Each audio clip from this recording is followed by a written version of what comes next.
தூங்குறதுக்கு ப்ரிப்பரேஷன் பண்ணி என்ன பண்ண பிறகும் கூட அதுக்கப்புறம் தூங்கின அப்புறம் இவன் பெட்டு மேலே இருக்கானா, பெட்டு கீழே இருக்கானா, பிளாங்கெட் போத்துக்கிட்டானா இல்லையா, உடம்பு மேலே துணி இருக்கா இல்லையா, கொசு கடிக்கிறது எதுவுமே தெரியாமல் இருக்கா இல்லையா.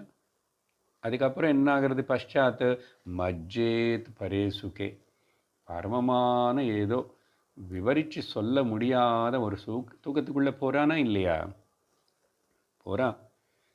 அங்கே எதினால எங்கேருந்து அந்த சுகம் வருது, இதுதான் கேள்வி மெயினாக. அங்கே அத்வைத தத்துவம் இருக்கேனேதே நிரூபணம் பண்ணிட்டேன். நீ அப்புறம் என்ன கேட்குற, சுகம் இருக்கா, அங்கே அத்வைத தத்துவம் தான் சுகம்னு எப்படி சொல்ல முடியும்னா, இதோ உன் அனுபவம், லோகத்தில் எல்லாரோட அனுபவம் நித்ரா. அப்போது பశ్చాத் முதல்ல அதெல்லாம் இருந்தால் கூட எல்லா ப்ரிப்பரேஷன்ஸ் எல்லாம் பண்ணி